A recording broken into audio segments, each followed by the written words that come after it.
Hi there, still working in chapter 6. This time I'm on page 359. I'm ready to build the second pivot table of the chapter, and I have completed step A on the page, what I'm showing you here. So I used the data in the Golf Data worksheet to prompt the new pivot table, and I have it ready on my new sheet called Pivot Subtotals.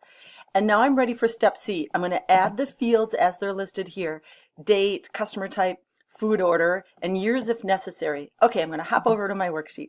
Here we go. Let's see. Date, customer type, food order, and then if I look down here, I can see I don't have to add years because when I added the date field, years was automatically added. But here's the problem that I need you to know about.